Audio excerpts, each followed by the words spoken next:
Welcome, everyone, to episode 94 of Respawn Aim Fire, the kick-ass irreverent gaming podcast. I am your host, Chad Michaelinis. We have with us today our normal co-host, Holden DePardo. Say hi, Holden. Hello, I'm Holden DePardo. And we have with us a special guest, Jerica Hanna. Say hi, Jerica. Hi, Jerica. Yeah, Very my name's good. Jerica Hanna, and I play games, and I'm super excited to talk to you guys about them. Let's do it. That sounds dope. We're very excited to have you here today. This is episode 94, but before we continue, we have one very, very important wrong to right. Last week, we were supposed to announce the winner of our participation trophy, and it wasn't ready. And we were supposed to do it on Thursday, and we fucking forgot. So we're going to do it right now. So, our participation, of course, spiked this month because of Kind of Funny Games Daily. So instead of our normal, 8 to 20, we had 57. So Wow, one I didn't realize person that. on this list of 57 entries is about to win $20 to the gaming service of their choice. Hey, Siri, pick a number between 1 and 57. A random number between 1 and 57. It's going to be Tunic again. It's 5. going to be amazing if it's Tunic again. It is Alex Kozina! Oh, Hey, congratulations, Alex Alex Kozina. You guys know him from Thursday when we talked about Link to the Past. Congratulations, Alex. Check your DMs on the Twitterverse. Thank you for participating and being great. Now I we would could have actually died if move it on. was Tunic or Fez D. That would have been Oh my hysterical. God, right? They were still on They've at the time. won almost all of them. Those two people have won almost every participation award, Jerica, if you didn't know.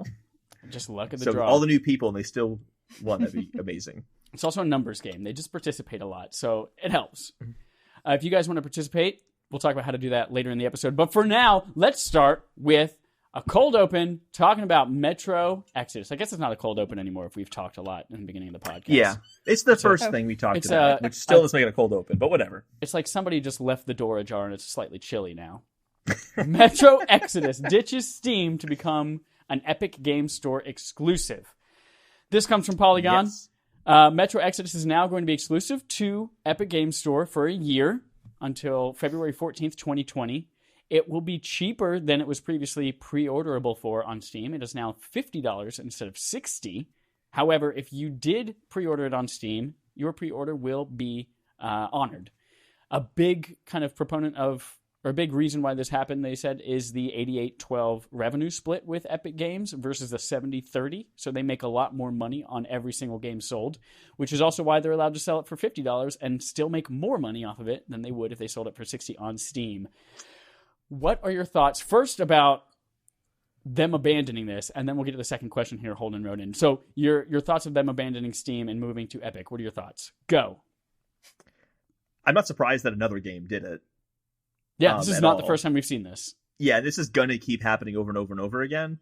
I think it's honestly, I think this is a test bed because most of these games, or most of the sales for something like Metro Exodus or I think Division 2's other game are going to be on console.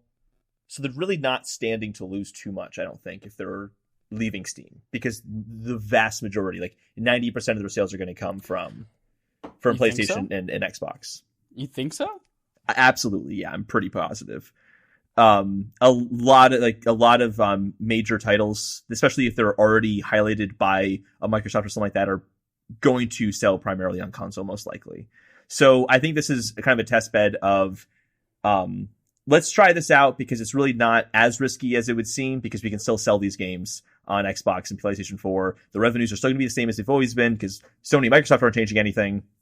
So it's kind of cool to see that this is happening, because if it's successful enough and they are able to make more profit on the PC side of their business by going to Epic, by having a better revenue split and charging less money, maybe that's a trend we'll see going over to console as well, hopefully, I think. But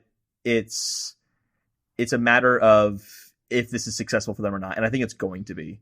So it's kind of cool to see this happen. Wrench in there for Yes, you can, absolutely. A quick Google search. 90% was just a shout-out number, was not like a hard fact. Well, a quick Google search. Yeah. Metro Last Light, when it launched on PS3 and Xbox Yeah, 360, it sold 0.44 million on PS3, 0.35 million on 360, and an ambiguous between 2 to 5 million on PC. Okay. So many, many times more on PC than it did on consoles. But I don't think that I think it might have something to do with release date. I think it might have released on PC first, and it was not generally associated with consoles. That at was the time, a PC first release game, I'm pretty sure, yeah. I do think that PC will have more of a stake than you made it seem, but... I'm not talking about necessarily Metro Exodus specifically, but just in general, like a Ubisoft or something like that, most of their games are going to be sold on console. So it's not as big of a risk as most people would be, as you would think. Jericho, do you play PC But that's good to know games about Metro Exodus, because it is a bigger risk for them then. Yeah. Because their games are primarily sold on PC. So thank you for pointing that out. Jericho, do you play PC games at all?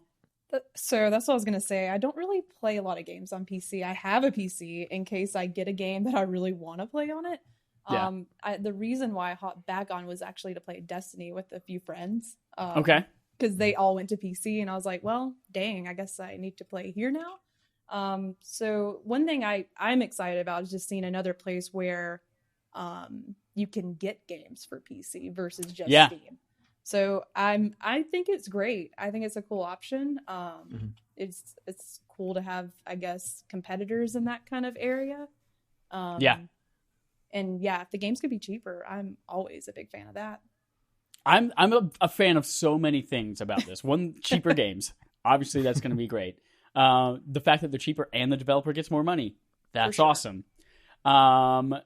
Democratization of games on PC. Super, super cool. With this, Steam, with... What was the other one that just launched recently? Who the fuck cares? There was the Discord store. Discord Epic Game store, yeah. So there's a lot of other options out there. What I've kind of been... I don't do any kind of PC gaming at all. I've bought one game on Steam. 2 games. Torchlight and Gone Home. And I played them all maybe 8 years ago. But I don't know much about it. But from all of the kind of hubbub that's been around this game's title, I've learned a couple of things. Like the fact that the Epic Game Store doesn't have a lot of the amenities that the Steam Store would, that a lot of PC gamers look for, like forums and achievements and cloud syncing for saves and universal controller support and things like that, that might make that 70-30 split a little bit more reasonable for those kind of things. But for anyone who doesn't necessarily care about those things, I love that this is available. And it's not like it's a permanent exclusive. You have until 2020 that's exclusive, and then you can buy it on Steam. But I'm going to be buying it on consoles if I buy it at all.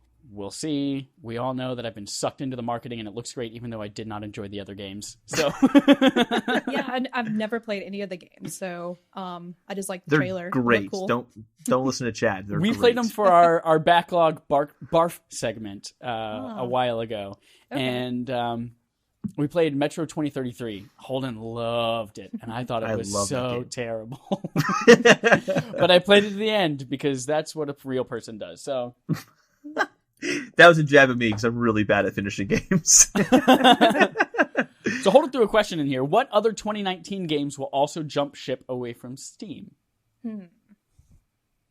My guess is all of them.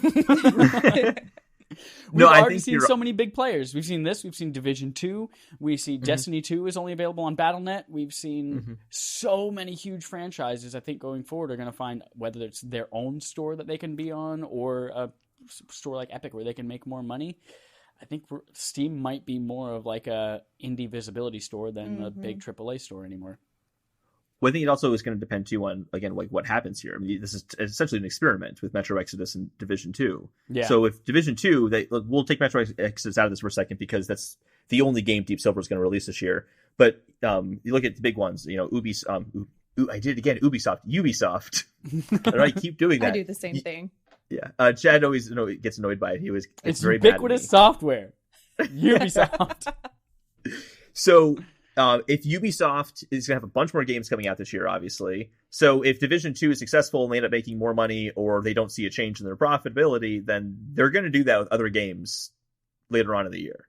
They just will. So I think really anything by Ubisoft is open at this point because they've already opened the door a little bit. They've tried, they're testing the waters.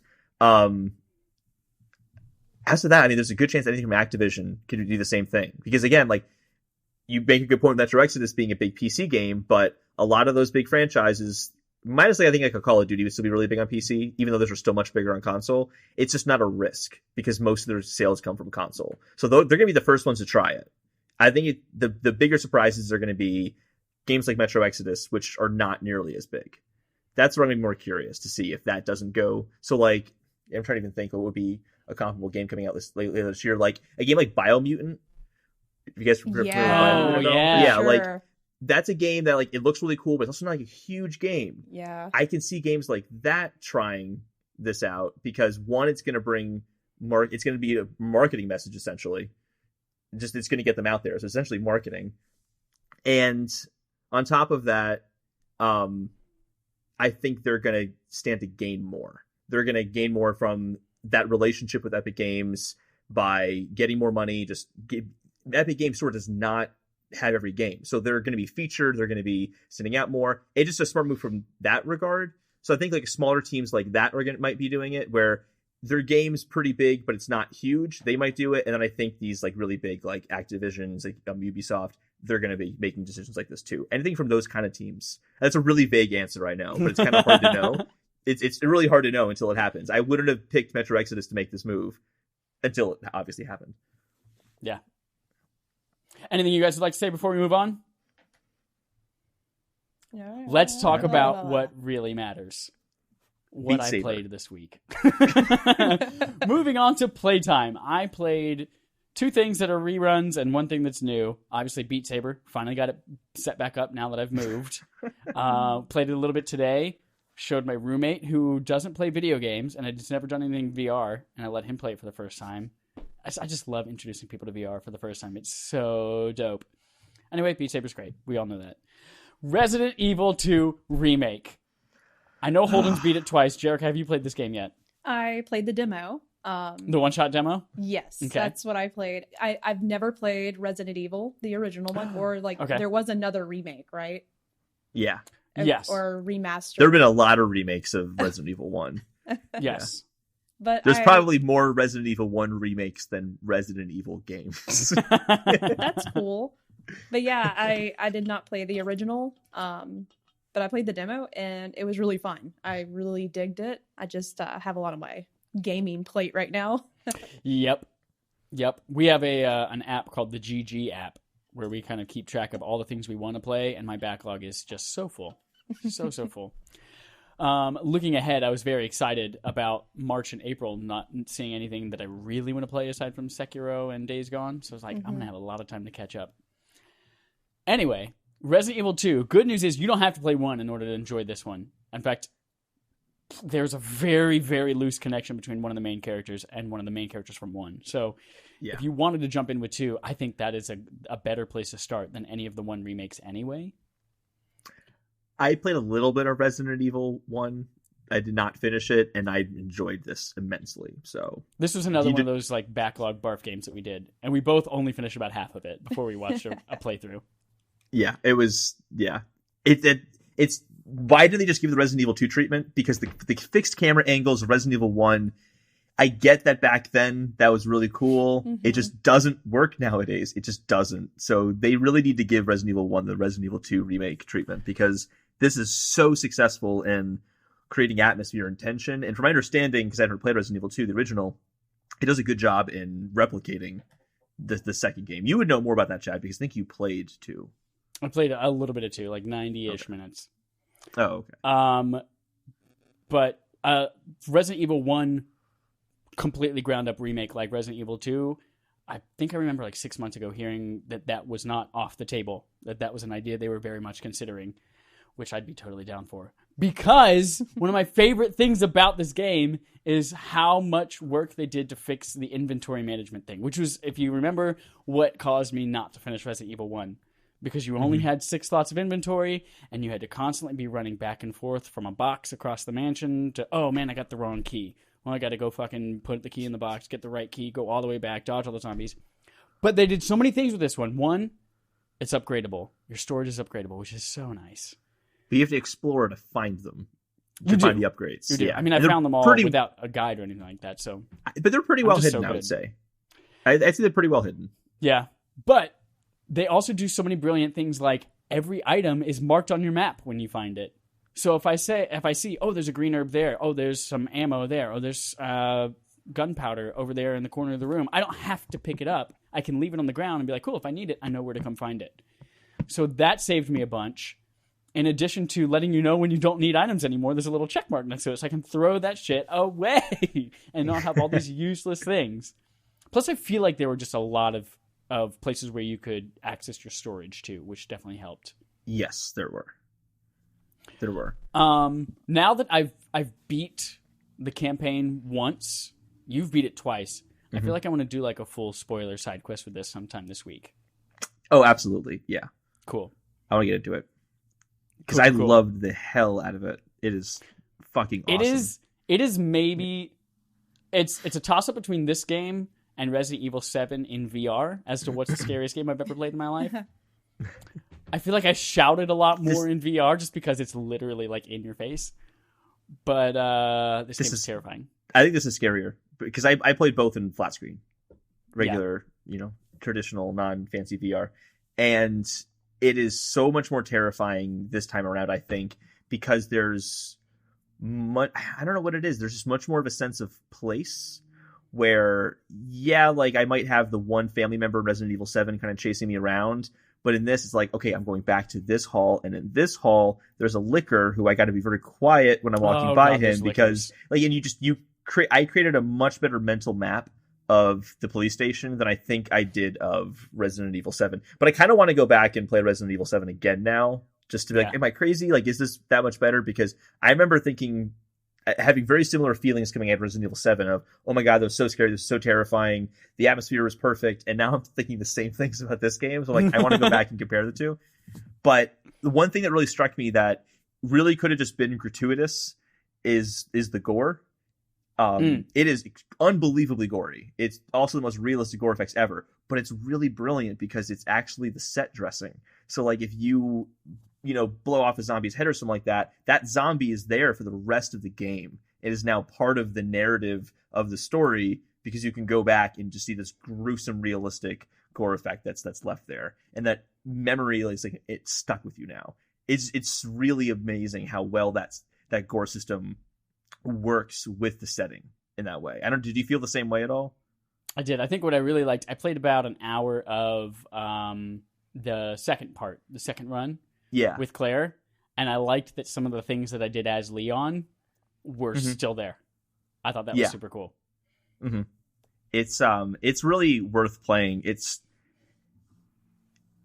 Finishing the second run, I said last week it's pretty much flawless. It's not flawless, but in its execution of horror, I think it's pretty flawless. I can't think of anything wrong with how it executes the tension and atmosphere throughout. I mean, just from the Tyrant, who is, have you seen the Tyrant, Jerica, in any of the trailers? Did you see him in the demo? He probably wasn't in the demo. No, he was not in the demo. I don't think so. I think I would have remembered a Tyrant. He is basically this 8-foot tall, like hulking mass who just like walks around. He's got a trench coat and a hat on, and you can just hear him thumping around and walking all over the place. So and scary. Just that one sound, you hear it, instant dread, and it's just really like just the sound design is so good. Just everything is awesome about it. But we'll talk more about it. Did you play it with headphones or did you play it with the TV speakers? Yeah, I played it with headphones. Me too. Good choice. Yeah. Yeah, I just remember, like, usually it takes a lot for a game to make me scream, and I know I just played the demo. And what won me over was, I was controlling my character, and I guess I was playing Leon, right? That's the character's name. Okay. Yeah. And I was just wandering around, and I took a turn, and the window I saw, zombie person, like, knocking on the window, and I was like, oh, they're outside. And as I was walking, it busted through the window, and I screamed so loud. And I was like, I can't do this. I need someone else here. So I was like, okay, because I love scary games. I played Resident Evil 7 and really enjoyed it. So I'm definitely going to pick this up again. Yeah, you really should. It's a fantastic horror experience. It's really scary. There were so many times where I had to just hit the pause button, set the controller down, take a lap around the kitchen a couple of times. I'm like, all right, I'm prepared for this mentally. Let's go. So Resident Evil 2 Remake was on the list, and then Anthem. We played the Anthem demo this weekend. Holden definitely played it with me. Jerica, did you play it at all? I tried. You tried? But yes, I did. I tried. That might speak to the experience a little bit. Yeah. So tell us about your experience. Yeah, go for it. Yeah. I tried too. I didn't like it. I just wanted to throw that out there. So previous to this demo, I played the alpha. Did you guys? Yeah. No, No. we didn't do the alpha. Yeah, I was able to do that, and it was so smooth. I hopped in and I really enjoyed flying the javelin around. I'm cool with third person. It felt nice. I could, land and then, shoot my guns. That was really cool. I didn't have like any connection issues. So obviously that's what I was encountering with the most recent demo. And I was trying to play on PlayStation, and that's where I was having the issues. Yeah. But apparently it's flipped, and a lot of my friends are actually trying to play on PC, and they're having issues. So I don't know where the We issue didn't have lies. any But issues. I don't think. We don't have any issues on our end, I don't think. There were a couple of hiccups, at Really least in my crashing, though. gameplay, but yeah. Well, Oh, there yeah, was I no also crashing, probably like, an could enemy try a just little disappeared. harder. Yeah. So we played together. We kind of squatted up a little bit and played some of the demo. I was destined to hate it from the beginning because I chose to play with Holden, who literally every 5 seconds was, what's worse than this game? No games. This game is so dumb. You just walk around shooting eggs. This is mindless shooting. This game sucks. Literally every 5 seconds. I finally had I really shut hated up. it. There's no way I can enjoy this game if you're saying this every 5 seconds. Like, oh, I did stop Okay. after you said that, though. I did stop. you did. But my overall feeling walking out of that demo is that this will be a very, very good game this fall. Mm-hmm. It's not going to be a good game when it launches in a couple of weeks. And that's fine. I'm cool with that. Like, Yeah. it's going to be very similar to Destiny. That's what I am anticipating. But Yep. down the road, I can't wait to see what it can do because I see the potential. But yeah, I'm eager to actually be able to hop in and play though. Yeah. I loved the flying. I thought felt really cool, being able to fly, stop and hover, shoot. Yeah. Drop with a melee attack at the same time felt so satisfying. I do feel like it was a bad demo. I don't That's think the game was exactly my bad. thought, I thought yeah. the demo was bad. Dropping you in, like already level 10, right in the middle of things, no tutorials or anything like that. Just a ton of really dense text telling you all the stuff that, you're excited to play the game. You just skip right past it and you're like, how do I change weapons? How do I squad up with somebody? Why am I with 4 randos and not Holden? I don't know what's going on. So I do think it was just a bad demo. But I had fun with it. On top of that, I think writing that trade of the whole, it's a bad demo. What they needed to show was how the story integrates with the gameplay. Everyone knew what the gameplay was going to look like. You shoot stuff, you fly around, we get it. The big question was, well, how does the narrative tie into all this? And they talked about the hub world. They've been kind of vague about it. And then this did not give me warm fuzzies that the narrative is going to be great, because it's literally go in the place, talk to the guy, then get back in your suit and get back out there again. And then go back to the hub and then talk to the guy and then get back in your suit and run back out there again. And is that just because it's the demo, or is that what the game is going to be like? I hope that's just because it's a demo and they wanted you to be in and out really fast. But like the big question for me and a lot of other people was, what's the story going to be like? How's this going to tie in? And I just didn't get a good sense of that at all. I played about an hour after we hung up and you stopped playing. I played about an hour and I went around the town, talked to some people. There was actually a bartender who is Kenneth from 30 Rock. Oh yeah, I actually got to talk to this character and I was like, oh my god. Yes, I know that voice. That's Kenneth. But there are definitely some seeds there. You got your dialogue choices. Okay. So if you look for it, it's there. Yeah. He's an interesting character where he's like, do you recognize me? I was on that TV show. I was night number 2. The other guy got to do all the hard work, but I was there and I got to open the gate, whatever. So like there are interesting characters out there if you're looking for it. I don't think you should go in expecting like a Mass Effect type BioWare game. Because obviously that story is not going to be interwoven into the missions like it would be in a Mass Effect game, because the missions are multiplayer with other randos rather than squad mates who can talk to each other during the mission. Yeah. So I do think it's going to very much be come back to the hub world, story, go out and shoot. Come back to the hub world, get your story. So I'm going into it thinking of this is going to be Destiny with a really cool fleshed out hub world. But it's going to play a lot like Destiny, and then I'm not expecting a BioWare game because I'm not going to be disappointed if I go that route. Do you want though with Destiny? It was when you were on a new planet, you had the loading screen to get to the planet, but after that, it was seamless. Oh god, yeah, the loading screens. It was unbearable. Like, I Whoa. accidentally went the wrong way, so I had to go back out of the cave, and then, no, wait, I had to be in that cave, so I had to go through like 4 fucking loading screens to figure out if I was in the right spot or not, and it was really bad. And they were like literally 30-second loading screens, sometimes 40. Yeah.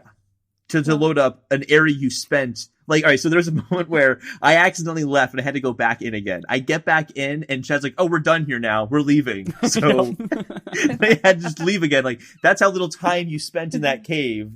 What was it loading? What did it spend 30 seconds loading? Another thing I did is I went and did like the free play, not like on a mission, but just like go out and explore, which you can do by yourself. I was kind of a little disappointed to see that you couldn't do missions by yourself. You had to have a 4-person rando team.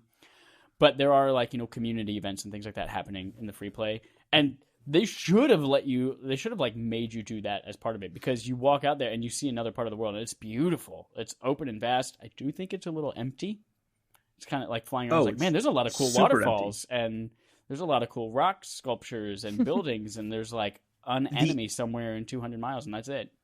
The vastness also doesn't work well with the flying mechanic, because the flying mechanic only works for like 15 seconds, then you got to go back to the ground again to jump up, recharge, and fly again. Oh, that's going to be super upgradable. I know it's going to be upgradable, but man, your first experiences of the game are going to be wanting to fly around everywhere and just not being able to, because you have to. You're just kind of gliding around, and then you fall. Yeah, you're Buzz Lightyear. You're just falling with style. Although if you can time it well enough, if you fly by like a waterfall or something with mist, you get cooled down while you're flying, and then it resets your timer. Oh, that's good to know. Yeah. It doesn't change my mind, though. Yeah, I don't think this is a game that I'm going to pick up day one, but I probably will pick it up after a few expansions have come out. Yeah. This will be one that I come back to once it's kind of full. Like the Taken King version of Destiny, I think is when I'm going to jump into this one. I liked Destiny when I did the Taken King, so. I loved both Destiny 1 and 2. I played them every single day, several hours a day for like 3 weeks straight. And I was like, cool, I beat it, I'm done. And then I just said, bye. But I loved it. Jerica, that wraps up what I played. What have you played this week, aside from those two things, if anything? Okay, well, like I said, I was trying to play the Anthem demo. Mm-hmm. What I can't put down, and I put it down late last year because it came out in October, and I just felt guilty because Kingdom Hearts came out. Mm-hmm. I'm getting here with my story. I feel so bad how I've treated this game, and it's Assassin's Creed Odyssey.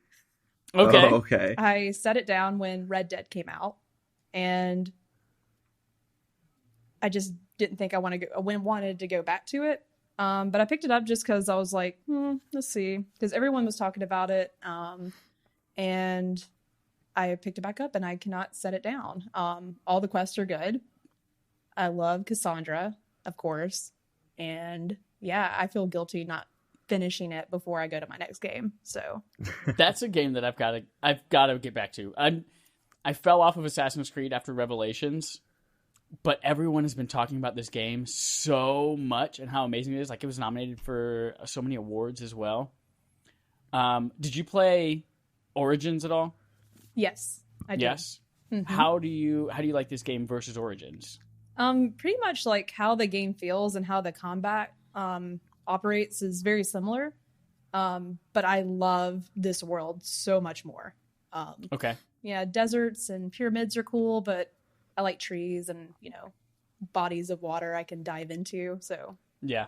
A little bit more diverse of a landscape than just desert. Yeah. Yeah. But I did enjoy climbing pyramids. That was fun. That does sound good. Yeah. My only experience with Origins so far has been that Project Google Stream thing. You mean Odyssey? Which didn't... Yeah, Odyssey. Yeah, oh, Odyssey yeah. was the Project Stream, and it didn't run well enough for me to enjoy it. The streaming version of it, so I feel like that kind of soured the taste of the game in my mouth, but I feel like with the way everyone talked about it, I've got to go back to that game. Holden, did you ever play more of it? No, I did the Project Stream as well, but I had a better experience than you did. I actually enjoyed my time with it. It's a big game, and like I'm still chipping away at Red Dead 2. I'm still chipping away at that. I have so much to play right now. It's like I'd love to go back and play that, but there's so many other games before Assassin's Creed. I kind of stopped Assassin's Creed around Assassin's Creed 3, which apparently is coming to Switch, which is what an odd one to bring to Switch. Like all the Assassin's Creed games, why 3? Anyway, so I don't know. It's tough because I hear really good things about the franchise, but I keep thinking, well, I've already played Assassin's Creed before. I know what it's like, but I don't know what it's like because these are totally new games. So I don't know. I'm kind of caught. It's like saying, "Oh, I've already played Mario before. I don't need to play another." They're different games. But, no, it'll be more like saying, "I've already played Zelda. I don't need to play Breath of the Wild. I know what Zelda games are like." It's like, no, it's a totally different Zelda game. You're right. Yeah. Yeah. Link to the Past and Ocarina of Time, nowhere near the same. No, those are the same. Those games are the same. And Holden, what else have you played? I played Wargroove. It's the only other thing I played. Okay, I'm very excited. This is a game that I've heard a lot about in the last couple of weeks, and in my head I was like, I got it confused with Warframe. I was like, man, everyone's all up Warframe's butt again. And then I was like, oh wait, no, this is something different. What is Warframe? Yeah, this is way different. So basically what this game is a bunch of developers said, hey, we love Advance Wars games, and no one's making Advance Wars games anymore. Let's just make a fantasy version of Advance Wars. And that's exactly what it is. And it's awesome for it. It's honestly shockingly similar to Advance Wars. I know you didn't play Advance Wars, Chad. Did you play Advance Wars at all, Jerica? No, not my cup of tea. It was me neither. Yeah, it was more of an obscure Game Boy Advance game. But basically what it is it's the same team that made Fire Emblem, I believe. And it's a strategy game where you have troops that you're buying units to take over the enemy's base. And they all take place in like Final Fantasy Tactics kind of style map where you're just positioning your enemies, telling them where to go, that kind of thing. It's super, super fun this time around in Wargroove. It's really good. I was worried that the story elements were going to get in the way because I really just wanted to just play each level and each mission, just do the strategy stuff.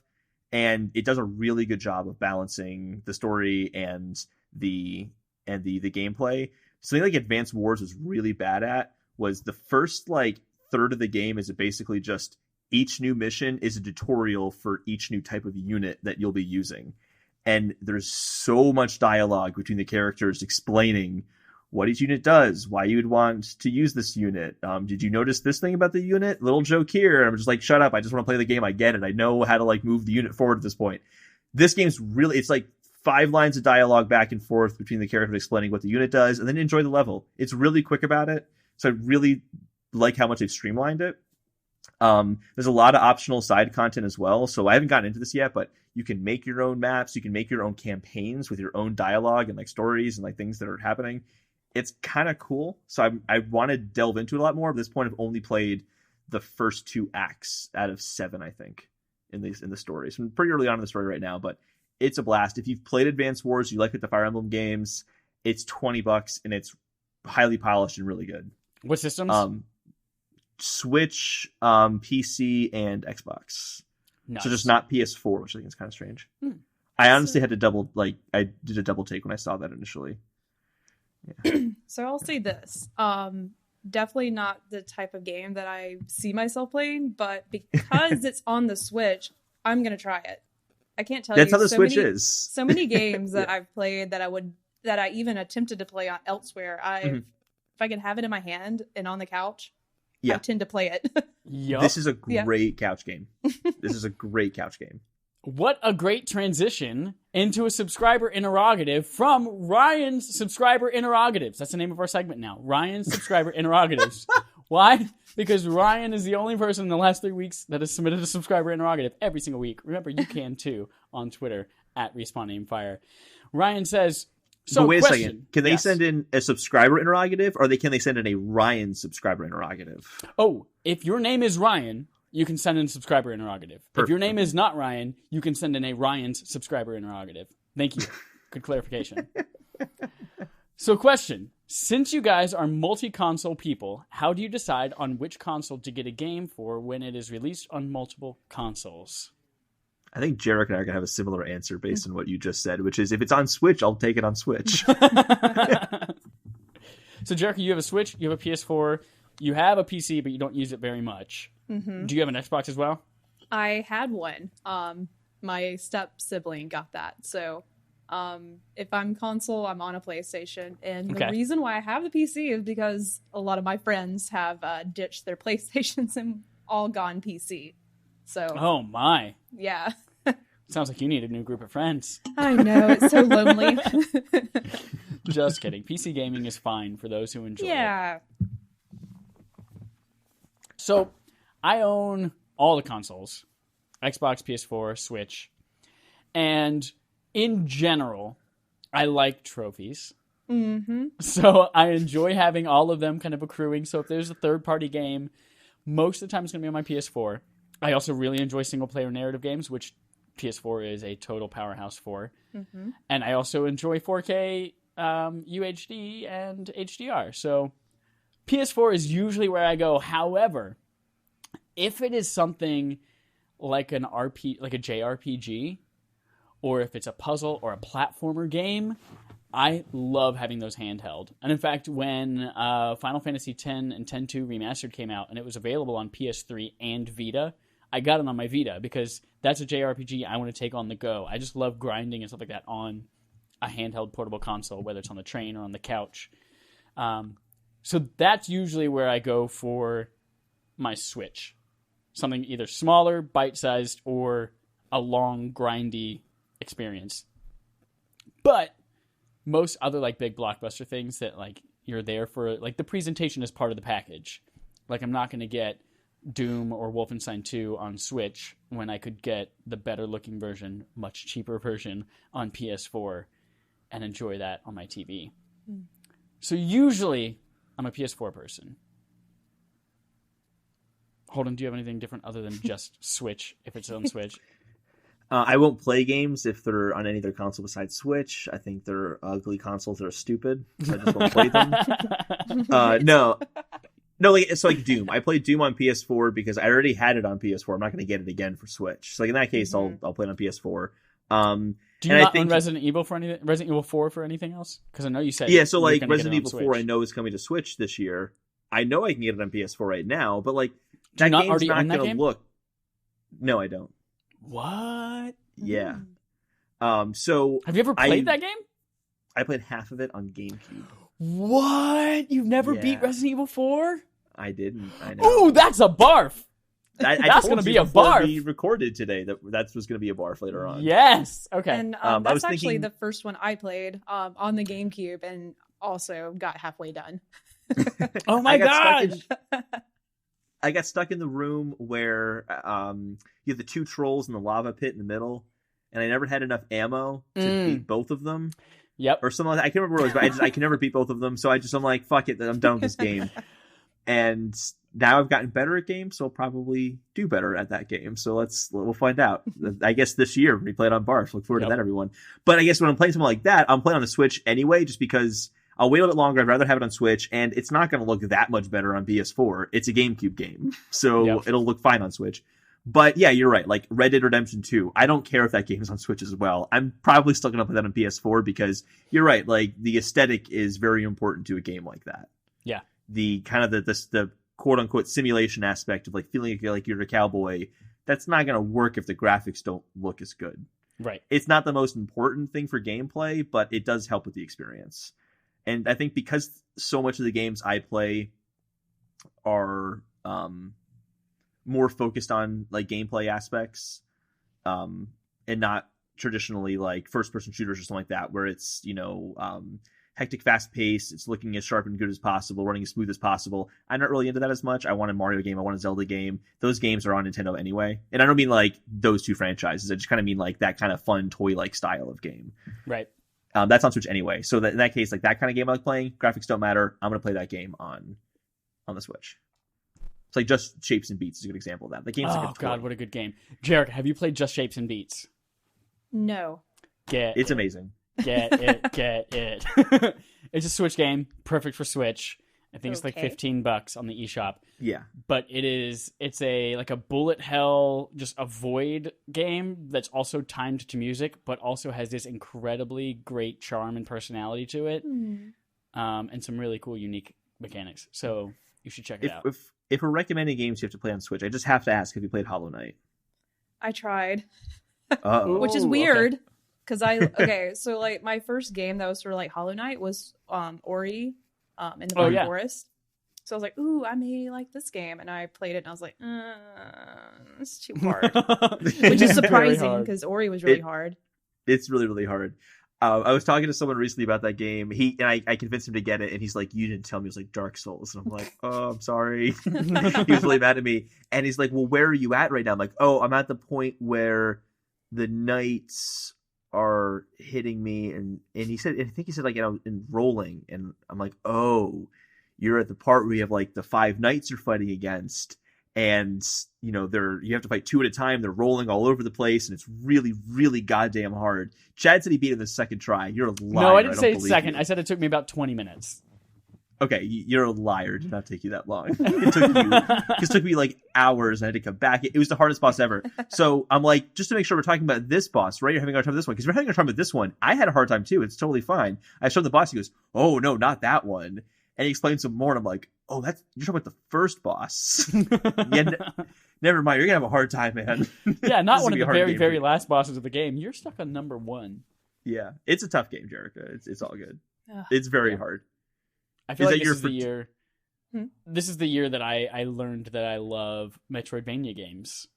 I played Super Metroid for the first time. We played Castlevania Symphony of the Night for the first time. Then I played Hollow Knight, and I was like, man, I love Metroidvania games. These are wonderful. Do you not do like the Dark Souls kind of style games? That kind of like that more difficult. It's intentionally hard. I mean, I try it. I try it so hard, but I just it'd be better. Like Hollow Knight is really cute. I think the characters look neat. Dark Souls, I cannot get into that world, and it's super hard. So I'm just like, but I get why people love it. So it's just not my type of game. But what it does is really cool, but not for me. Yeah, then I'd say stay away from Hollow Knight.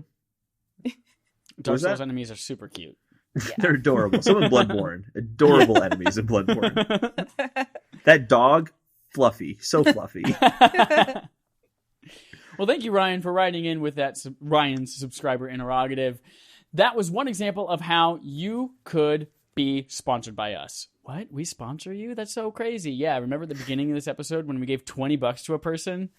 You could be that person. That's called our participation trophy. So, you have several ways you could enter into that. One of them is by replying or interacting with us on Twitter via subscriber interrogative, or just kind of anything more than a like on Twitter wins you an entry once per week. You can also review us on the podcast service of your choice. There was a review that came in. It said something like, "This is really great. We need more Trevor Bettis." So, Trevor, you're wanted on the show. People are demanding your presence back, so we're going to have you back. And then you could also recommend us to a friend. If I say, Holden, you should listen to Respawn Aim Fire. And then Holden tweets at us, "Oh my God, Chad said you should listen to Respawn Aim Fire." Boom. You both get entered into it. Again, it is luck of the draw. There were 57 this month, but February is a brand new month. We also have one more section. Oh, balls. Hashtag thanks for creating. I forgot to think of who we're thanking. Oh, no. Here we go. You're going to thank a developer who's making something that looks really cool coming up in 2019. Whether that's an indie game, AAA game. I like that. Something that looks super dope. Maybe it has a cool mechanic in it, great art style, or just something that you're looking forward to. Thank a developer. Tag it with hashtag thanks for creating so we can see all the love. There was an uptick, and there was like 10 of those this week, and I love seeing all the people saying thank you to indie developers. It was great. That brings us into our quest log, where we find out what the internet has provided for us. Holden, let's start out with a big ol' list of fetch quests, and by big ol' I mean like 4. And these are just quests that are just like, not much to talk about, but they're just basically headlines. Starting with, China giant NetEase acquires minority stake in David Cage's Quantic Dream. This is from Destructoid, basically saying they have a small stake and they're now making multi-platform games. This is the developer who made Detroit Become Human, Beyond Two Souls, and Heavy Rain, and Indigo Prophecy. Thoughts? Lost for Sony. I think it is a little bit of a loss for Sony, but I don't know. I've played actually all of their games. So Beyond Two Souls and Heavy Rain. Mhm. And of course I played Detroit. But I don't know. I feel like it's not a loss for Sony, actually. I'll tell you why I think it's a loss for Sony. Okay. Not because the games necessarily. I Okay. think you make a good point there. Those games aren't necessarily selling so much. It's not God of War. God of War was if they lost Santa Monica, that'd be a huge loss. Yeah, if Sony Santa Monica said, hey, we're no longer Sony. Where it's a loss for them is the PS5 launch, where they get an amazing tech demo of look how good our console can be, because Quantic Dream can do that better than anybody else. Their little demos they showed off for what was it? It's called The Comedian, I think, was what they showed off for PS4. Oh, There's yeah. that guy. Yeah, like stuff like that is big for console launches, and to not have Quantic Dream specifically backing them on that kind of stuff, I think that could be a little bit of a loss for them. They always had really good things to show off because they're basically just interactive movies, so it can look a lot better than a game because it has less to think about and process in terms of the controls, the mechanics, all those other different things. So their demos they can show off are just goddamn gorgeous. But that's my point. Yeah. So in that case, I think it's a loss. But I'm sales, kind of excited. you're right. I'm kind of excited for them to just be able to reach more people, Yeah, Yeah. exactly. bigger audience. There was also an interesting thing. I think it was on Beyond. I was listening to this. Maybe not. Somewhere. I was listening to a conversation that said multi-platform they think probably just means more mobile and PC instead. And I was like, that's an interesting thought. What if they turn something like Heavy Rain into a mobile game? Since it is just similar to Telltale where you're just tapping buttons or doing gestures and things like that. That could be a cool thought. I would be so down for that. Yeah. I can see that becoming really gimmicky though. Like Yeah. shake your phone. Yeah. Yeah. Spin around and, Yeah, kiss, exactly. kiss your screen, I don't know why you do that, but Side Do note, it. do you remember like the first year of the App Store when all of the apps were like blow into your microphone and Yes. play Yeah. Ocarina? Remember that Or eye pretend beer? you're drinking beer by was tilting so your cool. phone. I Or you miss talk those and a things. mouth on the screen. yeah. Now it's all like Microsoft Excel. It's so stupid. Nah. Next up, we have Dr. Mario World is officially coming to mobile devices this summer. This is straight from Nintendo mentioned to this, as well as delaying Mario Kart Tour, which was supposed to come to mobile by the end of March. That is also coming this summer. There are no details about what Dr. Mario World is, aside from it's Dr. Mario. So I assume it's going to be more of a puzzle Tetris type thing. Like the original Dr. Mario was like Puyo Puyo or Mean Green Machine, Dr. Robotnik thingy. Personally, I'm not a fan of that type of gameplay, but I do think it works really, really well for mobile. Mm-hmm. See, I think Nintendo's tricking us, and it's actually Super Mario Odyssey 2. It's really what it is. When I saw Dr. Mario World, I thought this could be a really cool like skin of Super Mario World. Like, They're going to Breath of the Wild it. They're going to make an open world version of no, Dr. but something Mario. similar to like a 2D platform with Super Mario World, but you're in a like instead of a cape, you have your doctor's jacket, and instead of I don't know, maybe the little And you circle don't metal get thing on his forehead does something. I don't know. you don't get mushroom power ups. You just pop pills. That's what you do. There you go. You just pop a And you couple don't- Vicodin. Yeah, and you don't have to go to a question mark box. He just has them in his pocket all the time. So you're just like He just writes constantly himself a popping Vicodins prescription. the whole time. Yeah, it's a really different game. It's interesting. And then we have Groundhog Day, which yesterday, we're recording this on Sunday. Yesterday was Groundhog Day.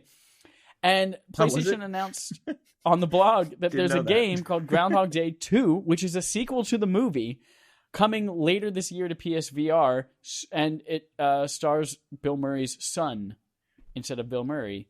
Not in real life his son, because I don't think he has kids, but the character's son. Oh. And this is something that was like, I can't remember, aside from Goonies 2, the last time there was a video game sequel to a movie property. I can't think of Stranger anything. Things 3. Oh, God. Well, that's technically a tie-in to the third season. I know it was a joke. But yeah. But yeah, that does not look fun.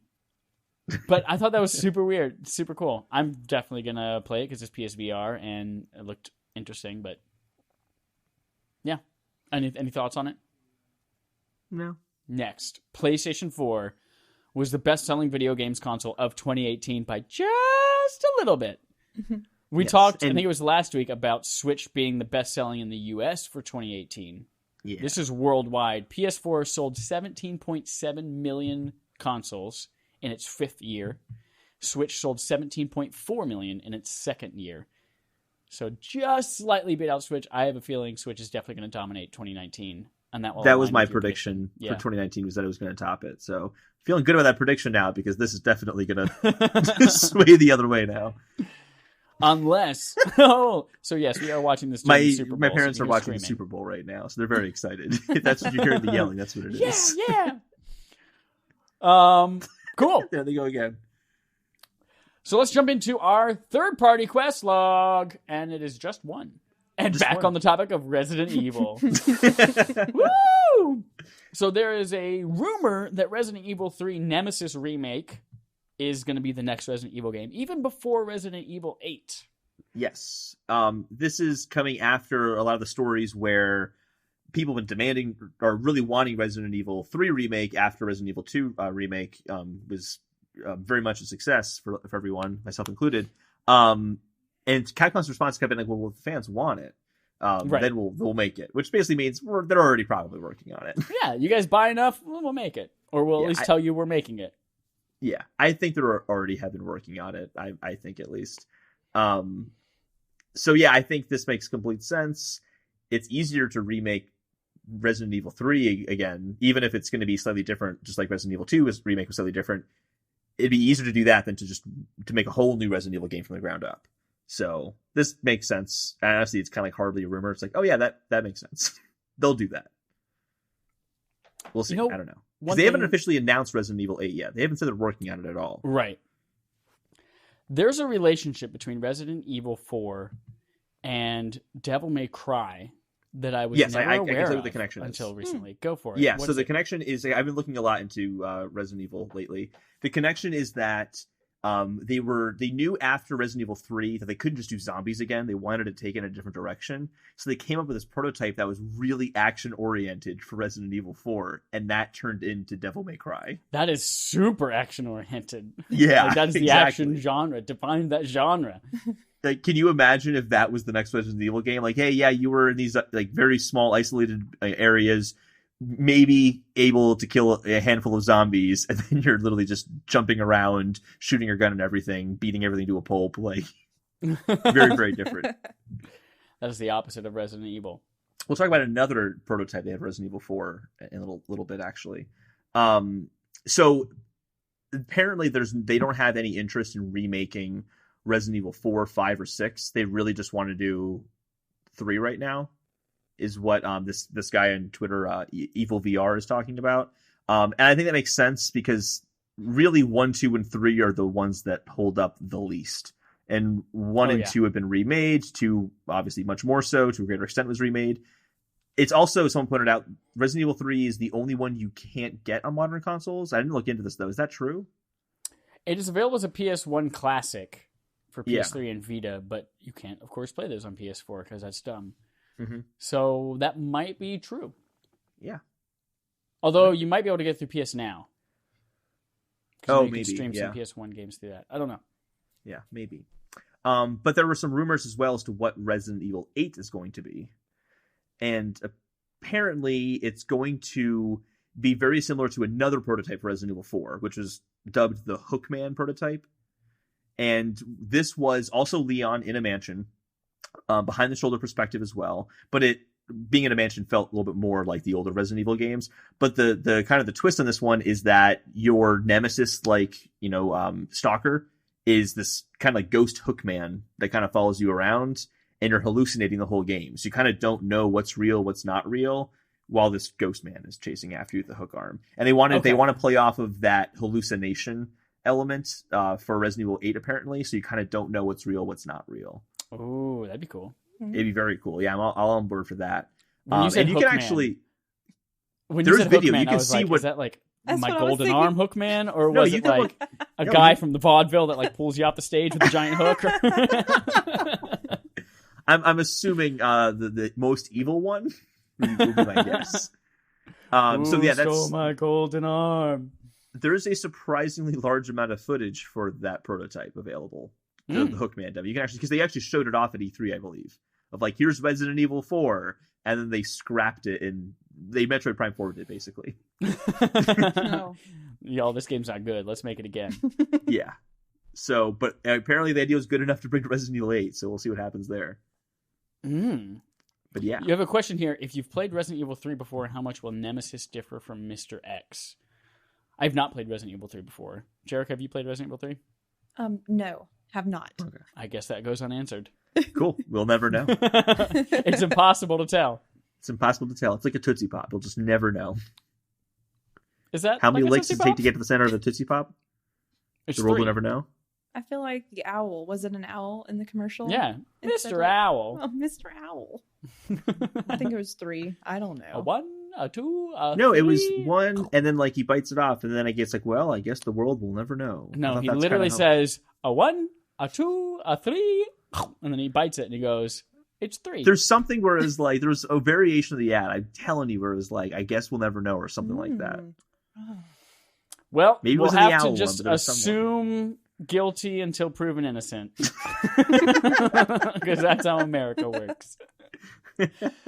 That wraps up our quest log, and now we're moving to our main quest. Big ol' meaty quest. What potential premium Switch online benefit would entice you most? Holden, you made this up off the top of your head. Take us through it. Sorry, I just was listening to my parents freaking out downstairs. That was really funny. Okay, so there's a rumor of a premium Switch online service that may or may not be coming. We'll get to that in a second. Really quickly, just update on Switch Online. It has 8 million subscribers, but that's not including people who do the free trial. That's like people who put money down and are paying money for That's this. on how many Switches sold? 32 million. 32 million? So literally It's not 25% bad. of people have it. That's pretty Yeah. good. Yeah, I think it's a little bit less than where Sony is. I think Sony's at 30 million with 94 I want to say it million was now. like 65 million, I think. But that might also include PS3. PS Plus was like 30 something million. It definitely wasn't 65. Go on. So it's like, if they have 30% of their audience, we'll just imagine that it's for all for PS4. I can't imagine there's that many PS Plus accounts for a PS3 only. At this point. 35 million. 35, yeah. But 8, I think, is good progress for them. So that's a good sign. And they're wanting to, quote unquote, expand the service. And they also said there's going to be an upcoming Switch game that will be, quote unquote, suitable for the service. There's no word on what that game could be. I think it's probably the Star Fox Grand Prix racing game. Do you think that's a thing? Totally think it's the thing. Timing of it makes complete sense. So here's a slight wrench in that. I was actually Okay. on Tequila last night, or Friday night, talking about this. Rumor was that Rare was working on that Star Fox Grand Prix game. Not Rare, Retro. Yeah. Retro was on it. Why is Retro suddenly now available to do Metroid Prime 4? Because that I game's think coming that out this game year and it's got close the to axe. release. Or it's close to release. You think close to release, and they're just like, all right, we're now just going to switch full Steam into something else? There was something where the developers at Retro were kind of like, we are making Metroid Prime 4 because I don't know how we'd be making Metroid Prime 4. Like, we don't have the resources for that right now. I think it's because that game's probably ready to be released. They have a game that's suitable for online play. Racing Let's game hope seems so. to fit into that. It's going to be coming out soon, which means Retro's going to be freeing up soon. So I don't know. I think they could all line up. Regardless, another rumor this week is that Nintendo's going to have a premium version of the online service dedicated to, the quote here is, Nintendo enthusiast core Nintendo Switch online users. And I love this. Those who are willing to spend more money on games. just literally just like people who are just willing to give us more money. That's a quote from the article. That's not like Nintendo said that. That's just based on what they know about what's going on. But I thought that was really funny. So there's no word on what the features are going to be for the premium service. There's just that there's going to be a higher tier service for Switch Online. So we don't know what it's going to be. But it's kind of throwing the question to you guys. Like, what would entice you to pay more for an online service? And we'll avoid voice chat. I think that's the obvious one is voice chat. God, voice chat. I don't know. I also don't think they should do this. It'd be kind of strange to have like PS Plus. Like, why would you do that? Yeah. Just have the one service you're just paying for online. But anyway, what would entice you guys? I think for me, it's an achievement system. I would like an achievement Ooh, system. I would love an achievement Yeah, system. that'd be awesome. But like So- in a Nintendo way, like someone was like, "Oh, that's clever, that's cute." Like, of course they do it that way. It can't just be an achievements list. I would- like some sort of twist on it. But Universal cloud saves would be great. Yeah, Being for able- sure. Across the board, Yeah. every single game cloud save. I think I that would think be... you're totally right. They should have that, but I think they won't, just because you'd be like, "Hey, you can have a janky ass save system or a good one." Just pay more money for the good one. Yeah, I don't think they would, because that would just make their $30 service seem like shit, as opposed to making the $60 service seem good. Yeah. So I agree that they should just have that for free. You shouldn't even pay for something like that. Right. It's so stupid. Well, I mean, there are a lot of indie games on Switch, which get me super excited, and I like to try. Like, is there a system in place right now for like free games, like PlayStation does each month? There's No, not. there's not. I mean, there's That the would be super enticing, Nintendo Entertainment System games. I can't believe I just said Nintendo Entertainment System. The NES games that are available there. You Well, can the do whole thing that. is That's Nintendo kind of their Entertainment equivalent. System online service. And they add a few games every month though, so it's kind of like their equivalent to that. But it's weak sauce compared to getting a new PS4 game right. every month. But I think that's a kind of a clever idea. So you're basically saying like highlighting indie games by featuring one or two of them for free every month. Yeah, that'd be. I mean, right now, what can you subscribe to with Nintendo? Because I do not subscribe to anything, or I don't know what I'm doing on my Switch. Really, what You're am I totally doing? fine. They've got It's one $30. service. Okay, It's $20 for an individual subscription or $30 for a family. 35. I think Okay. 35 for family, and it's you get cloud saves ish for a lot of games, but not all games. You get the NES like monthly Yeah. thing that they add more stuff to. You get quote unquote special offers, of which we've had 0 so far since it launched. Online play. That's right. I forgot about that one. Yeah, they just said special offers, 0. Online play, which is incredibly janky if you've ever tried to play Smash Online. I played Special Line a few times. It was fine. What are you talking about? We played Special Line. It was fine. What are you talking about? We did not play Smash Online, you and I. Oh, we No. did. We did that one time, yeah. Yeah, it was fine. And I think that's it. okay. Well, yeah, I want free great games every month. Yep. At least 2. When I think about the things that about PlayStation Plus that keep me resubscribing every single year, I think the PlayStation Plus free games a month, which I think for Nintendo could be really great if it's like, even if they do, as you mentioned, like an indie spotlight. I think what would be cool when I think about the PlayStation Plus games, I'm like, I get all of these games and I redeem them, so they're in my library, but I never play them. I know. And and I think if it was like a Netflix thing where it's like, this is available for the next 2 months, that would entice me to play these games more. Like, oh man, I have wanted to check that out. I'm not just going to put it in my library. I'm actually going to try it. I think that'd be cool. Just have like a subscription that things get cycled in and out. Yeah. And then discounts. Like so far, like so much of what I benefit with PS Plus on is just the PlayStation Store discounts. And I buy everything digitally through the eShop. So I would love to see like special pricing for Nintendo online service. Maybe that's those. What did they say? Special things coming soon that is not out. What is it? Oh, special offers. There we go. Mhm. That's a Yeah. special offer. Maybe. Yep. And then, No, of but- course, just like other basic things like cloud saves. Yeah. Yeah. Mhm. It's honestly kind of embarrassing that like everything we're mentioning is just, yeah, they should catch up and then charge Exactly. the same price as everybody else. Like they should just have one. I think that they should just increase the price of Switch Online to the normal $60 price for a year, and then just add everything to make it on par. Yeah. And I mean, Like we an saw achievement that, system would be cool, but like it'd be ridiculous to have to pay into an achievement system. yeah, we saw the NES game service that they have right now. We saw a couple weeks ago that there were actually 4 emulators. There's the NES, the SNES one, and then 2 other emulators we don't know about yet. There's obviously room there for other things like maybe N64 or even GameCube. That's what I want. Just, yeah, exactly. Yes, Just give but us it'd be $60 malicious. a year and It'd be let us have all of malicious. those. It'd be malicious to keep that in the high tier, but not in the basic tier. Yeah. It'd be malicious. I don't know. GameCube and N64 is where it's like, I understand, yeah. But you I pay would more do it. money Yeah, for that would I'd be down for Totally. that. And Sure. you would be down for it because, fuck, I want it, okay? Not because you're like, yeah, I'll pay money Yeah. for it. I'm so excited about No, buy I this. would. I totally would. You would not be excited. If you're excited, you're a sheep. That's Wake up, sheeple. Let me tell you, I played my SNES Classic 5 trillion% more than I played my NES Classic. It's just like NES is boring as F. Those newer systems are. It's gonna be great.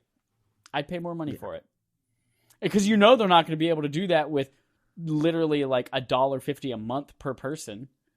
They're not going to be able to roll that out to the lower tier. So what do you they think should they're just charge more. What do you think they're Exactly. waiting for? Like, why do you think this hasn't happened yet? I think Nintendo gets off on being withholding. I think that's what it is. They're like, hey guys, do you want to give Link to the Past? That'd be so good. Let's just wait. Just wait a little bit. They do like to play that supply constraint thing. Maybe this is their way of doing that digitally. Oh my god, we just couldn't make enough SNES ROM files. Guess you guys are going to have to wait a while. There are not enough digital files to go around, everyone.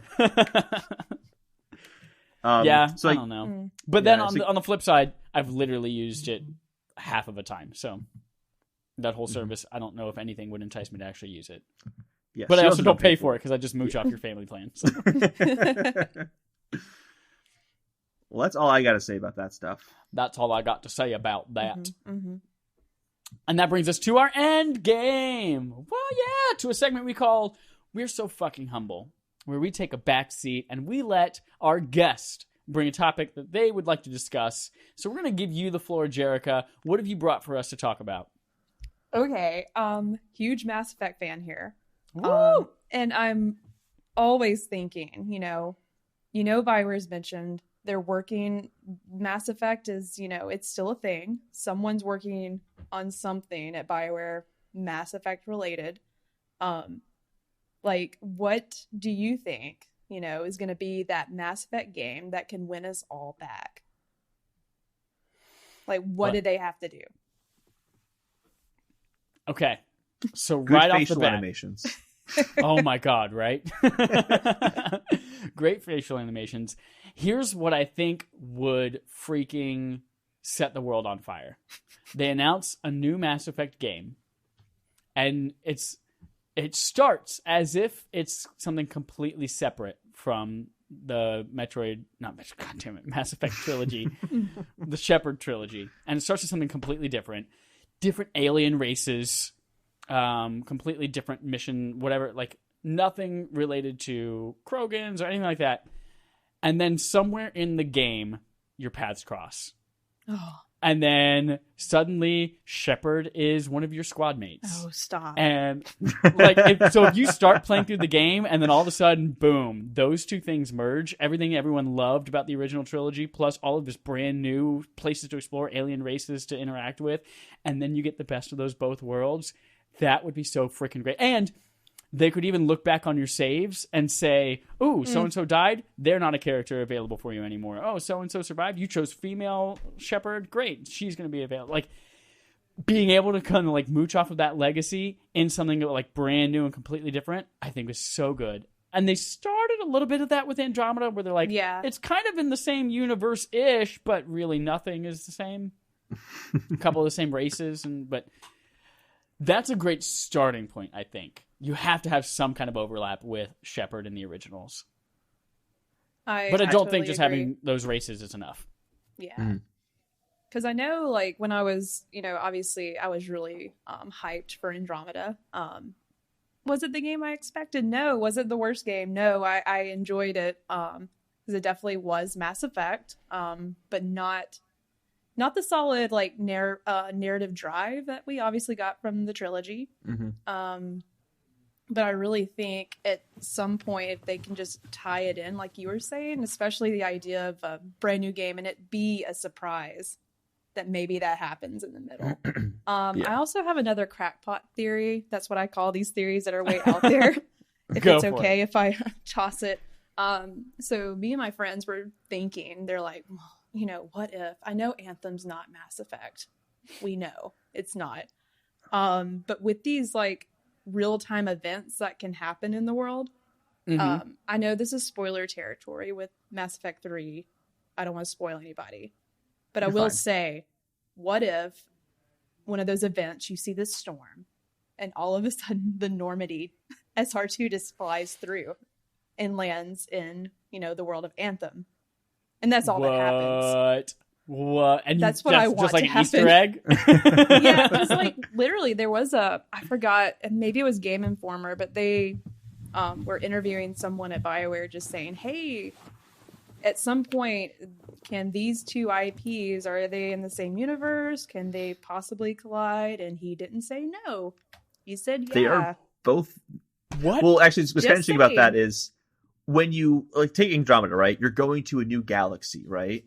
And it looks exactly like the galaxy that you were just at in the previous game. But Anthem was a totally new galaxy from what we saw in Mass Effect before. So it does kind of fit. It's science fiction. It's not like they're compatible in that way. I don't know just if you can different see parts these of the same goosebumps right now.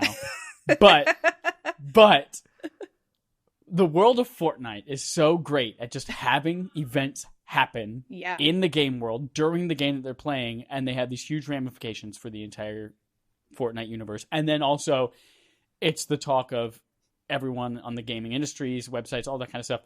What a dope way to announce the next Mass Effect game if just like randomly in everyone's Anthem game at the same time the Normandy comes in and there's like a side mission or a side quest and you're interacting with Shepard and his crew, and then they're like, great, you do this one little mission that gives you a glimpse of their larger mission. Boom, more coming in Mass Effect 4. What a way to reveal a game that would be.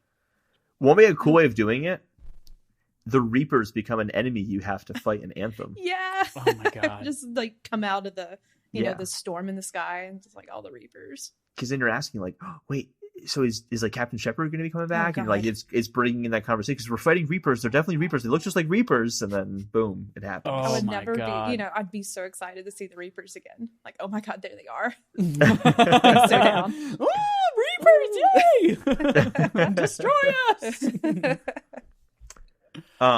So what I think would make a really good Mass Effect game going forward is three things. One, bringing Garrus back. He has to be in every single Mass Effect. No, Garrus is so he's cool. just the best character. He was always the No, best. Jack was super dope. Jack was cool, but Garrus was awesome. Jack also was not in the first game. Garrus was in all I didn't play three the first games. game. I played 2, and I did the comic of the first game, so... I did 2 and 3. I platinumed Mass Effect 2. Not good. Not good. That's not good, Chad. Says the guy who literally didn't play the third one at all, Yeah. so... Loot boxes. Really think it needs loot boxes. And possibly a Battle Royale mode. Oh my god. No, actually, I have nothing else to add because you guys pretty much nailed There we it, go. I think. Yeah. It Those was perfect. ideas together just Mm-hmm. makes my armpits moist. I'm ready. I'm ready to go. Gets me hyped. That's the best excitement euphemism I've ever heard. Makes my armpits moist. Yep. Oh, man. I do think a strong focus on narrative, I think, is very important to me, though. I mean, I only played the first mission of Mass Effect Andromeda and stopped because I'm like, this is just the narrative was so bad in the very beginning for me. I'm just like, I can't. This is not. It was. I distinctly remember what it was.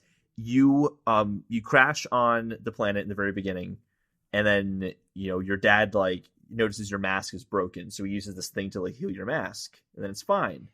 The end of that very mission, your dad's mask breaks, and you have to leave him on the planet to die because apparently you don't have that amazing miracle tool that you just used 15 minutes ago anymore. And that's the basis for the entire story of the game is you now have to continue on without your father. And I'm like, that's the weakest foundation for a story ever. So like, it just ruined it immediately for me after hearing all the bad perception of the game and kind of being uneasy going into it. That killed it, and I need a strong narrative in the next one. I was like immediately let down by that just gaping huge plot hole. That was one of the biggest plot holes I think I've ever seen. It was ridiculous.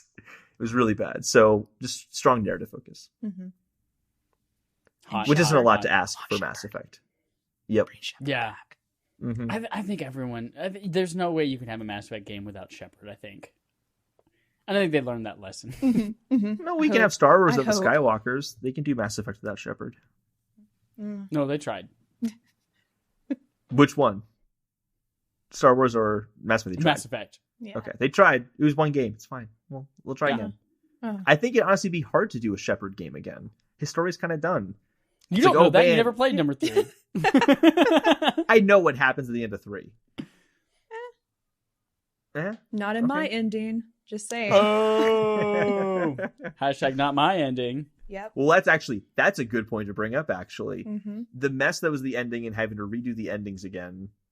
They had to redo the endings again, didn't they? They didn't I don't know they if sort redo of is the right redid word. one. Yeah. Okay. But yeah, there's 3 different endings, of course. But I've thought of ways. I know all 3 Okay. endings. There's ways around it. There's Okay. ways. There's mass relays, so you figure it out. There's things flying through space, I'm sure. Well, the point is that your decisions carried over to the end of Mass Effect 3. So all your decisions culminate to the end of Mass Effect 3. That's important for the Shepard experience, is your decisions going throughout it. How on earth are they going to get that data off of an Xbox 360 or PS3 to a PlayStation 5 or Xbox 2? Well, they did it with I Dragon. mean, Age, Xbox right? 2, backwards Yeah. compatibility. There you go. PlayStation The- 5, how's that going to work? We don't even have... It's rumored that they'll have backwards compatibility the next console. We don't know for sure or not. Knowing Sony, we'll see. But we And also even don't if it know did have that backwards even includes compatibility, PS3. it's not for PS3, exactly not Yeah. for PS4. So I think that would be a really big obstacle for bringing Shepard in. It'd have to be generic Shepard that you saw in marketing, not your Shepard. And I think that would take the fun out of it.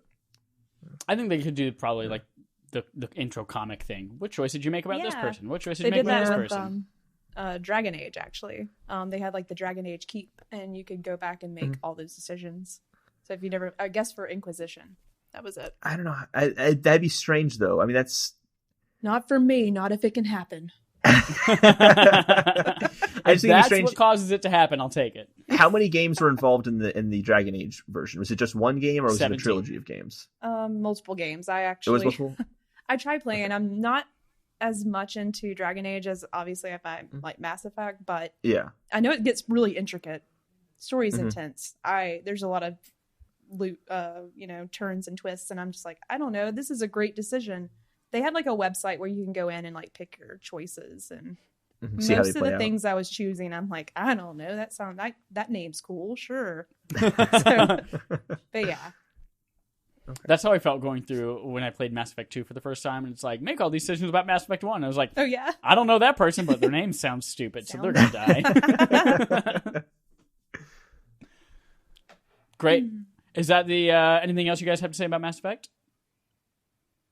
We're going to wrap up then with our Game On Game Show. The game on our game show called Game On. The gaming show we game on our game show.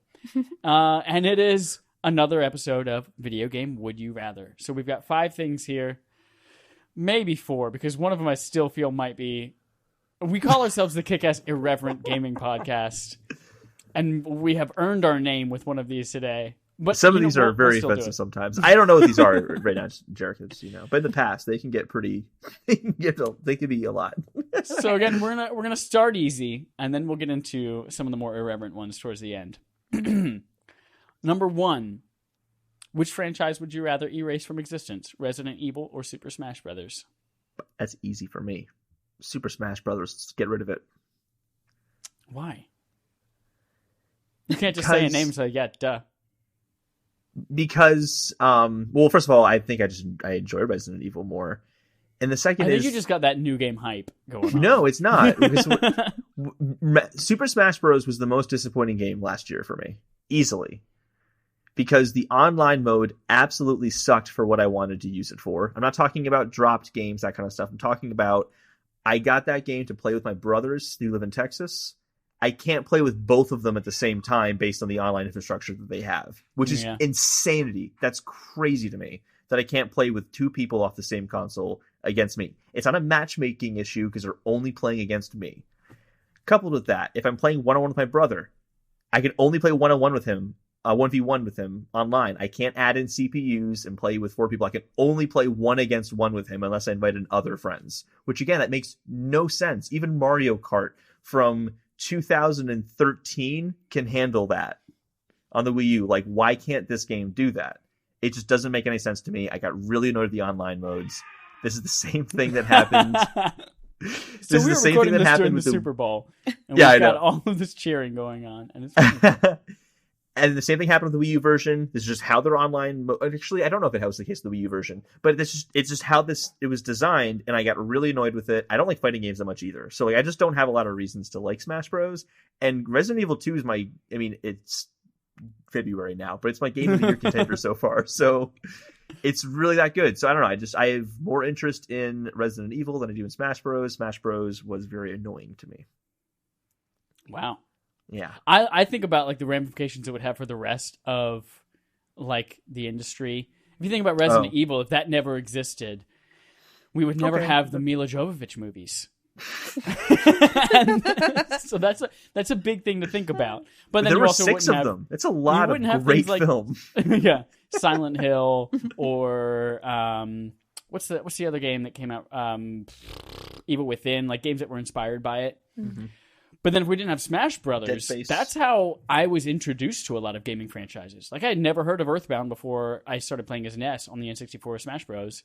Many people were introduced to Fire Emblem from Smash Bros. They had never heard of it before. It was like, who are all these cool people with swords that there are way too many of? So I think that like Smash Bros. Might have there are so many games that wouldn't be as well known or played by a Western audience if we didn't have it. But also, yeah, like Resident Evil more than Smash Bros. Yeah, I also would still know about Resident Evil without Smash Bros, so I'm cool with it. Jerica, which one would you choose? I don't have a long, like, drawn-out answer, but I agree with you guys. And I mean, there's a lot of other Mario games, so would the other ones still be around? Yes. That's just one. Yes, we just wouldn't have the team-up battle one. Yep. Yeah, there that's you a fair go. point. See, there's plenty of Mario to go around. And yeah, we still have Mario and Sonic at the Olympic Games. So. Yeah, that's all you really need. So I Earthbound would still be around. So Chad still would have found it eventually. He just wouldn't have found it that way. You're right.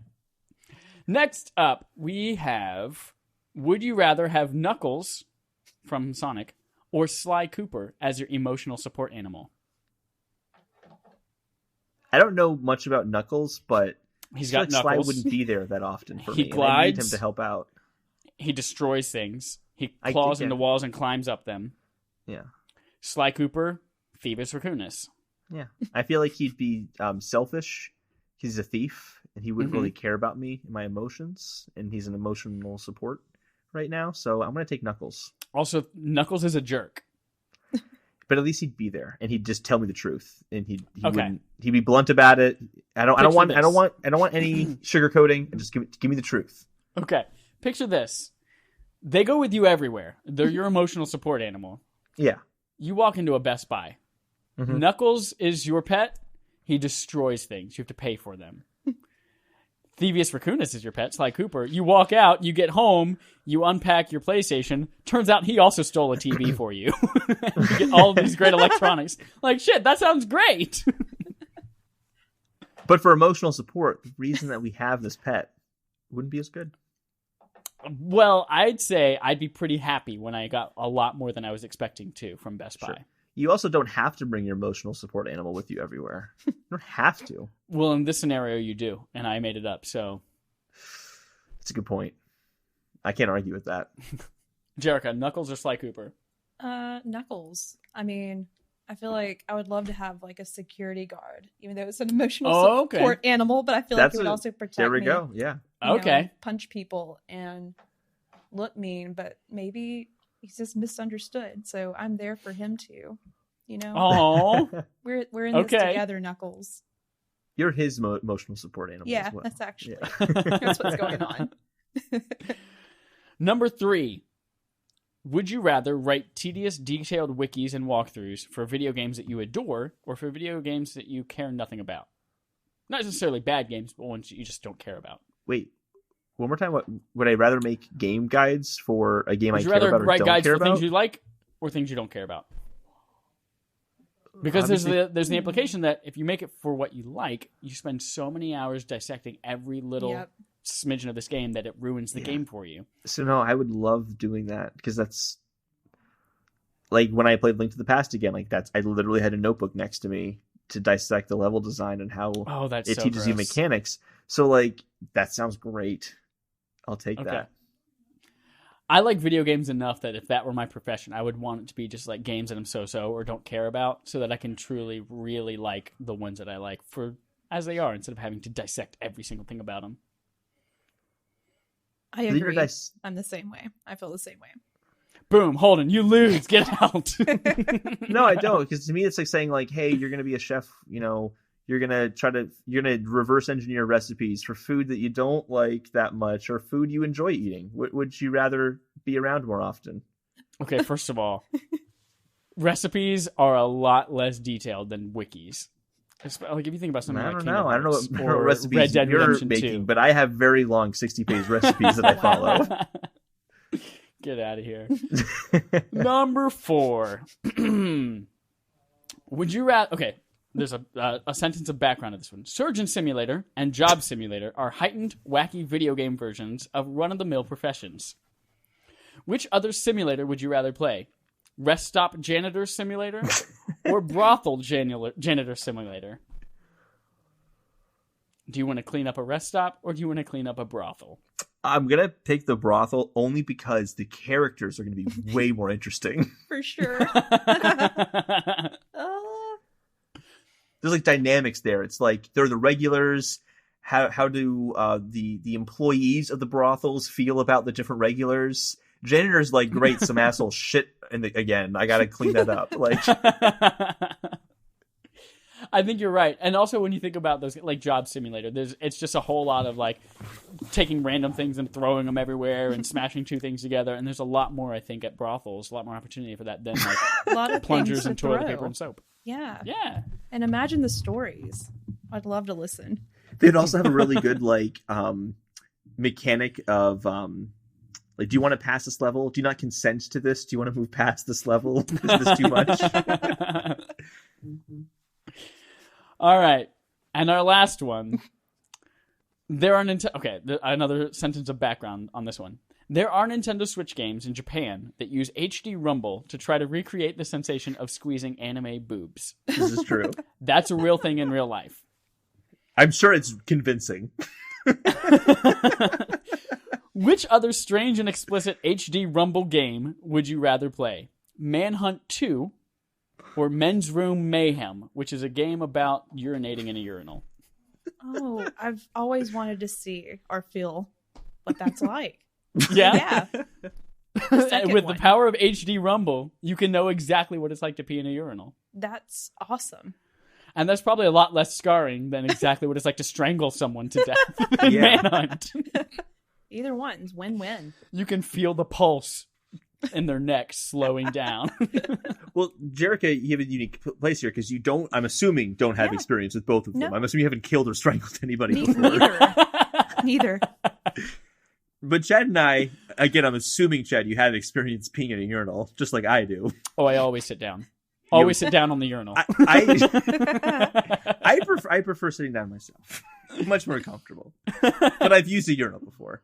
I've never experienced strangling someone before, but I don't know if I want to. Let me rephrase that. I don't want to. So I'll take the experience I've had before of peeing in the urinal because I don't want to know what it's like to kill someone. I'd rather not know. Yeah. I feel like strangling someone, though, with that effect, it's just going to feel like a vibration. Does that happen? I don't know. I feel like that'd be like messed up. Like, well, I could just strangle this person in real life. It wasn't that bad in the HD Rumble. It was just a vibration. They're not actually dying. They're just vibrating. They're just vibrating. I plead insanity, Your Honor. Yeah, I already know what it's like to pee at a urinal, so I feel like I would go that way. And I would be able to write a great wiki about how realistic it is, whether it hits the mark or whether it doesn't. You really could review it in a way that, you know, yeah, the Jerica can't. You just don't get the essence of what it's like to be at a urinal. And who knows? Maybe you get the experience to pee with many different sizes and shapes and colors of wieners, and maybe they all feel different with HD Rumble. So if you've ever wondered what it's like to be Ron Jeremy, in which have a case it would offer us micropenis. experiences we've never had before. there it is. Yep. That wraps up our Game on Game show and wraps up episode 94 of Respawn Aimfire. Thank you again so much, Jerica, for joining us for this one. Do you have anything you would like to plug? Places people can find you or follow you or see anything you do? Oh, yeah, for sure. I'm on Twitter. That's pretty much all I do. I retweet memes, and I talk about Mass Effect. Also, Death Stranding. I'm obsessed. I'm a conspiracy theorist when it comes to Death Stranding. So if you want In a second, we're going to do your wackiest Death Stranding thing. Oh, Continue yes. plugging. Okay. But yeah, you can follow me on Twitter at Glitch Girl, and that's GURL, glitch_girl. And it may be just Glitch Girl. I can't remember, honestly, but girl is spelled with GURL. And if it says Jerica, that is me. But yeah. Can confirm no underscore. Thanks.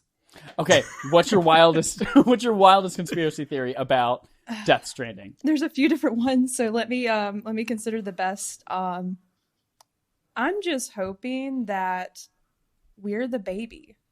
Are we the baby? That's what I want to ask. Like, are we actually inside the tube? And we're using our PlayStation controllers to tell Norman Reedus, like, where to go. Like, you know, the little, the trackpad on the controller. I want to be able to use this and say, wake up, go this way. That's what I want to do. That's what I want to do. And yeah, is this a game? Is it an experience?